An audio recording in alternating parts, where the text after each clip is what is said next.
नमस्कार, स्वागत है आप सभी का इस चैनल पर। मैं हूं आपके साथ जुगल किशोर। आज हम चर्चा करने जा रहे हैं एक महत्वपूर्ण विशेष संविधान संशोधन पर। अब तक 126 संविधान संशोधन हो चुके हैं, परंतु हम सिर्फ उन संविधान संशोधन पर चर्चा करेंगे जो सभी प्रतियोगी परीक्षाओं के लिए महत्वपूर्ण साबित होंगे। इस वीडियो में साथ में एक स्लाइड आपके लिए दी जा रही है जिसमें स्क्रीनशॉट लेने की सुविधा है। वीडियो के कमेंट में अपने सुझाव जरूर दीजिएगा और ये वीडियो उन दोस्तों के साथ ज़रूर शेयर कीजिए जो प्रतियोगी परीक्षाओं की तैयारियों में जुटे हुए हैं, उनके लिए काफ़ी महत्वपूर्ण साबित होगा। संविधान के अनुच्छेद 368 के अनुसार भारतीय संविधान में 3 प्रकार के संशोधन किया जा सकता है। 3 प्रकार से, पहला है साधारण बहुमत द्वारा संशोधन, दूसरा विशेष बहुमत के द्वारा संशोधन और तीसरा जो महत्वपूर्ण है वो विशेष बहुमत तथा राज्यों के अनुमोदन से संविधान का संशोधन। तो प्रथम संविधान संशोधन 1951 के अंदर हुआ, जिसके अंदर महत्वपूर्ण बात ये थी कि इसमें सामाजिक और जो पिछड़ी जातियां थी उनको शिक्षा के क्षेत्र में विशेष व्यवहार का प्रावधान किया गया और संविधान में 9वीं अनुसूची जोड़ी गई। 7वां संविधान का संशोधन हुआ 1956 के अंदर और इस संविधान के द्वारा जो भाषाई के आधार पर राज्यों का पुनर्गठन करने का काम किया गया।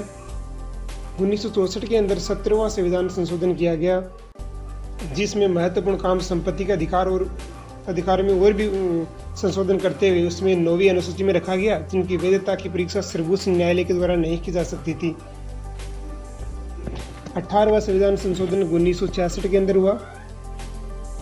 इस अधिनियम के द्वारा अनुच्छेद 3 में ये स्पष्टीकरण जोड़ा गया कि संसद को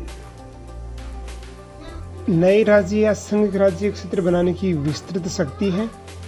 26वां संविधान का संशोधन 1971 के अंदर किया गया। इसके अंतर्गत भूतपूर्व देशी राज्यों के शासकों की विशेष उपाधियों एवं उनके पूर्वी परस को समाप्त कर दिया गया। 31वां संविधान संशोधन 1973 के अंदर किया गया, जिसके अंदर महत्वपूर्ण लोकसभा के सदस्यों की संख्या 525 से 545 कर दी गई तथा केंद्र शासित प्रदेशों का प्रतिनिधित्व 25 से घटाकर 20 कर दिया गया। 1974 के अंदर 34वां संविधान संशोधन किया गया। इसके अंतर्गत विभिन्न राज्यों के द्वारा पारित 20 भू सुधार अधिनियमों को 9वीं अनुसूची में प्रवेश देते हुए उन्हें न्यायालय के द्वारा संविधान की वैधता के परीक्षण से मुक्त कराया गया। 1975 के अंदर 39वां संविधान संशोधन किया गया। इसके द्वारा राष्ट्रपति, प्रधानमंत्री एवं लोकसभा अध्यक्ष के निर्वाचन संबंधी विवादों को न्यायिक परीक्षण से मुक्त कर दिया गया। 42वां संविधान संशोधन 1976 में, जिस टाइम पर इंदिरा गांधी प्रधानमंत्री हुआ करती थी, इसमें काफ़ी ज़्यादा बदलाव किए गए और ये विस्तृत संशोधन माना जाता है। संविधान की प्रस्तावना के अंदर समाजवादी, अखंडता तथा पंथ निरपेक्ष शब्द जैसे शब्द जोड़े गए। संविधान के भाग 4 क तथा अनुच्छेद 51 क जोड़कर नागरिकों के 10 कर्तव्यों को जोड़ा गया। अनुच्छेद 31 ग जोड़कर ये प्रावधान किया गया कि नीति निर्देशक तत्वों को प्रभावी करने के लिए मूल जो अधिकार है उसमें संशोधन किया जा सकता है। लोकसभाओं तथा विधानसभाओं के कार्यकाल में 5 से बढ़ाकर 6 साल कर दिया गया। और जो महत्वपूर्ण इसमें था, वन संपदा, शिक्षा, जनसंख्या नियंत्रण को राज्य सूची से हटाकर समवर्ती सूची में जोड़ दिया गया। सभी नीतिनिर्देशक सिद्धांतों की मौलिक अधिकारों पर सर्वोच्चता सुनिश्चित की गई। संविधान को न्यायिक परीक्षण से मुक्त किया गया। इसके साथ ही जो 44वां संविधान का संशोधन अधिनियम 1978 के अंदर हुआ, उस टाइम पर मोरारजी देसाई प्रधानमंत्री हुआ करते थे। इसमें संपत्ति के अधिकार को समाप्त कर दिया गया। 44वें संविधान संशोधन के अधिनियम 1978 में अनुच्छेद 352 में आंतरिक अव्यवस्था के स्थान पर सशस्त्र विद्रोह शब्द प्रतिस्थापित किए गए। इस संविधान संशोधन के द्वारा राष्ट्रपति द्वारा आपात उद्घोषणा जारी किए जाने हेतु संघीय मंत्रिमंडल के निर्णय की लिखित संसूचना को पूर्व शर्त बना दिया गया। इस संविधान संशोधन द्वारा ये उपबंध किया गया कि अनुच्छेद 352 के अधीन उद्घोषणा संपूर्ण भारत अथवा इसके किसी भाग के विषय में की जा सकती है। अब बात करते हैं 52वें संविधान संशोधन की, जो 1985 के अंदर किया गया। तो इसके अंदर जो महत्वपूर्ण काम था वो इस अधिनियम को दल बदल विरोधी कानून भी कहते हैं, क्योंकि इसमें ये मुख्य बात यही थी। और 58वां जो संविधान संशोधन वो 1987 के अंदर किया गया। इसके द्वारा राष्ट्रपति को संविधान का प्रमाणिक हिंदी संस्करण प्रकाशित करने के लिए अधिकृत किया गया। बात करें हम 1989 के 61वें संविधान संशोधन की, तो इसके अंदर जो महत्वपूर्ण तथ्य वो थे मतदान की जो न्यूनतम आयु थी वो 18 वर्ष से कर दी गई, जबकि ये पहले 21 वर्ष हुआ करती थी। अगर बात करें 1992 की 73वीं संविधान संशोधन की, तो इसके अंदर जो नियम काफ़ी बदले गए। इस अधिनियम में 24 अप्रैल 1993 से संपूर्ण भारत में लागू हुआ और स्थानीय स्वशासन की दृष्टि से संशोधन अधिनियम सर्वाधिक महत्वपूर्ण है। इसके द्वारा पंचायतों के गठन को संवैधानिक मान्यता प्रदान की गई। इस संशोधन के द्वारा संविधान में एक नवीन भाग 1 जोड़ा गया, जो कि पंचायतों के विषय में इस संशोधन के द्वारा संविधान में 11वीं अनुसूची जोड़ी गई। इसमें पंचायती राज संस्थाओं को संवैधानिक दर्जा देने का काम किया गया।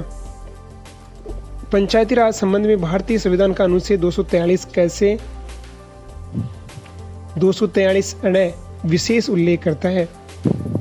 वर्तमान में इस अधिनियम के तहत पूरे भारत में त्रिस्तरीय पंचायती राज व्यवस्था को अपनाया गया है। साथ ही पश्चिम बंगाल में 4 स्तरीय पंचायती राज व्यवस्था को अपनाया गया है। 74वें संविधान संशोधन में इसके अंतर्गत संविधान में 12वीं अनुसूची को जोड़कर नगरीय क्षेत्र की स्थानीय स्वशासन संस्थाओं को संवैधानिक दर्जा प्रदान किया गया। 1993 के द्वारा संविधान में भाग 9 क तथा अनुच्छेद 243 तय 243 य 6 और 12वीं अनुसूची जोड़कर नगरीय स्थानीय शासन को संवैधानिक संरक्षण प्रदान किया गया। 86वें संविधान संशोधन की बात करें तो इसका संबंध अनुच्छेद 21 के पश्चात जोड़े गए अनुच्छेद 21 ए से है। नया अनुच्छेद 21 ए शिक्षा के अधिकार से संबंधित है। राज्य को 6 से 14 साल तक के सभी बच्चों को अपने निःशुल्क तथा अनिवार्य शिक्षा उपलब्ध कराने की जिम्मेदारी होगी। ये संबंधित राज्य द्वारा निर्धारित कानून के तहत होगी। बात करें 2003 के 91वें संविधान संशोधन की, तो इसके अंदर जो महत्वपूर्ण संशोधन ये था, जनवरी 2004 में हस्ताक्षरित होने के बाद अब उसे 91वां संविधान संशोधन मान लिया गया। इसके द्वारा दल बदल कानून में संशोधन किया गया है। केंद्र और राज्यों में मंत्रियों की संख्या सीमित कर दी गई है। इसके तहत सरकार में मंत्रियों की कुल संख्या निचले सदन की सदस्य संख्या के 15% तक हो सकेगी। छोटे राज्य जहां सदस्य संख्या 40 है में मंत्रियों की अधिकतम संख्या 12 हो सकेगी। बात करें 2003 के 92वें संविधान संशोधन की, इसके अंदर संविधान की 8वीं अनुसूची में 4 नई भाषाओं को शामिल किया गया, जिसमें मैथिली, डोगरी, बोडो और संथाली है। बात करें 2009 के 95वें संविधान संशोधन की, इसमें लोकसभा और राज्य विधानसभा में अनुसूचित जाति व जनजाति की सीटों के आरक्षण को 10 साल बढ़ाने के लिए संशोधन किया गया, जो जनवरी 2010 से लागू हुआ। 96वें संविधान संशोधन 2011 के अंदर किया गया। ये भारतीय संविधान उड़िया भाषा की जगह उड़िया करने के लिए किया गया। ये विधेयक लाया गया, 2 सितंबर 2011 लागू हुआ। बात करें 2011 के 115वें संविधान संशोधन की, 22 मार्च 2011 को वस्तु एवं सेवाओं का देशव्यापी साझी बाजार तैयार करने और केंद्र तथा राज्य स्तर पर मौजूदा अप्रत्यक्ष करों की जगह नई वस्तु एवं सेवा कर प्रणाली जीएसटी को लागू करने के लिए लोकसभा में 115वां संविधान संशोधन विधेयक पेश किया गया। 116वां संविधान संशोधन 2011 के अंदर हुआ, जिसके अंदर लोकपाल एवं लोकायुक्त हेतु अन्ना हजारे एवं अन्य लोगों के द्वारा आंदोलन चलाया गया था। के पश्चात 116वां संविधान संशोधन विधेयक दिसंबर 2011 में लोकसभा में पेश किया गया। 117वां संविधान संशोधन 2012 के अंदर हुआ और इसके अंदर 5 सितंबर 2012 को पदोन्नति में जो आरक्षण हेतु विधेयक राज्यसभा में पेश किया गया है, लेकिन अभी तक के लोकसभा के द्वारा पारित नहीं हुआ है। संविधान संशोधन जो 119वां था 2015 में हुआ। ये 29 मई को संविधान का संशोधन किया गया 2015 के अंदर के रूप में भारत के जो राजपत्र में प्रकाशित होकर अधिसूचित हुआ है।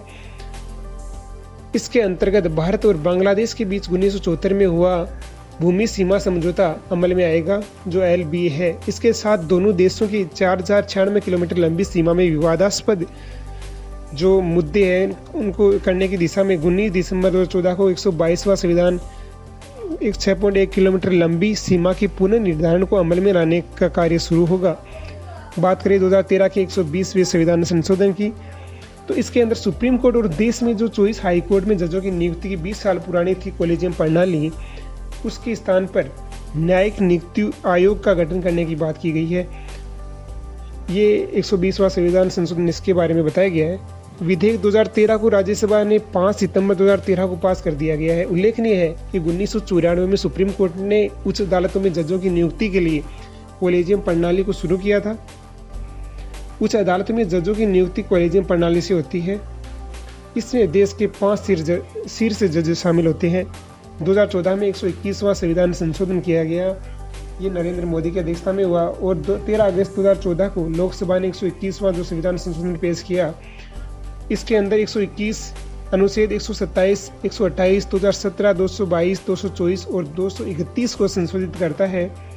ये नया कानून सर्वोच्च न्यायालय के न्यायाधीशों की नियुक्ति में सत्तारूढ़ पार्टी और प्रमुख विरोधी पार्टी को एक महत्वपूर्ण भूमिका देगा। न्यायाधीशों की नियुक्ति अब सिर्फ न्यायाधीशों का कॉलेजियम नहीं करेगा।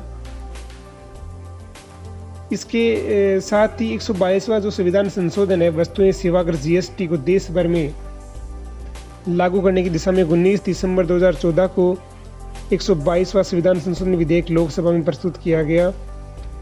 संविधान का जो 123वां विधेयक है संशोधन 2017 में केंद्रीय मंत्रिमंडल ने संविधान का जो 123वां संशोधन और राष्ट्रीय पिछड़ा वर्ग आयोग निरसन विधेयक 2017 को संसद में प्रस्तुत करने के लिए अपनी मंजूरी 19 अप्रैल 2017 को दी। संविधान का जो 123वां संशोधन है वो संवैधानिक संशोधन के लिए निम्न प्रस्तावों को मंजूरी दी गई। सामाजिक एवं शैक्षणिक रूप से पिछड़े वर्गों के लिए भारतीय संविधान के अनुच्छेद 338 बी के तहत राष्ट्रीय पिछड़ा वर्ग आयोग के नाम से एक आयोग गठित करने और संशोधित परिभाषा के साथ अनुच्छेद 366 के तहत धारा 26C को शामिल करने के लिए सामाजिक एवं शैक्षणिक रूप से पिछड़े वर्ग का तात्पर्य उन पिछड़े वर्गों से है जिन्हें इस उद्देश्य के लिए संविधान में अनुच्छेद 342 के तहत रखा गया है। 124वें संविधान संशोधन की बात करें तो 2019 में नरेंद्र मोदी की अध्यक्षता में किया गया। इसका संबंध सामान्य वर्ग के आर्थिक रूप से पिछड़े लोगों को शिक्षा में सरकारी नौकरियों में 10% आरक्षण देने से, और ये बहुत बड़ा कदम इस सरकार ने उठाया था जो आरक्षण के मामले में था। सरकार के इस फैसले के बाद आरक्षण का कोटा वर्तमान में 49.5 से बढ़कर 59% यानी 59.5% हो गया है, जो एक महत्वपूर्ण कदम था। इसके बाद इसके लिए संविधान के अनुच्छेद 15 और जो 16 में संशोधन किया गया तथा एक उपबंध जोड़ा गया जो राज्यों को आर्थिक रूप से कमजोर किसी भी वर्ग के नागरिकों के उत्थान के लिए विशेष प्रावधान बनाने का अधिकार देता है। राष्ट्रपति की मंजूरी मिलने के बाद ये विधेयक 103वें संविधान संशोधन में परिणत हो गया। आर्थिक रूप से कमजोर किसी भी वर्ग के नागरिकों के उत्थान के लिए विशेष प्रावधान का अधिकार है। 125वां संविधान संशोधन विधेयक 2019 में फिर से पारित हुआ। इसमें 6 फरवरी 2019 को केंद्र सरकार द्वारा ये विधेयक राज्यसभा में पेश किया गया। इस संशोधन विधेयक का उद्देश्य भारत के पूर्वोत्तर क्षेत्र के 6ठी अनुसूची वाले क्षेत्र में कार्यरत स्वायत्त परिषदों की वित्तीय और कार्यकारी शक्तियों को बढ़ाने का है। 126वां संविधान संशोधन 2019 में हुआ और इसमें 10 दिसंबर 2019 को इस विधेयक को लोकसभा में से मंजूरी मिल गई है। इसके तहत लोकसभा और विधानसभा में अनुसूचित जातियों एवं अनुसूचित जनजातियों का आरक्षण 10 वर्ष तक बढ़ाने का प्रावधान किया गया। इस आरक्षण को आर्टिकल 334 में शामिल किया गया है। इस विधेयक में संसद में एंग्लो इंडियन कोटे को भी खत्म करने का प्रावधान है। ये भी बहुत बड़ा कदम। धन्यवाद आप सभी का। आप अगर इस बताए गए संविधान संशोधन में कोई सुझाव देना चाहिए तो हमें कमेंट बॉक्स में कर सकते हैं। कुछ भी सुझाव आप कमेंट कर सकते हैं और साथ में लाइक इसको जरूर कर दीजिएगा अगर आप वीडियो अच्छा लगे।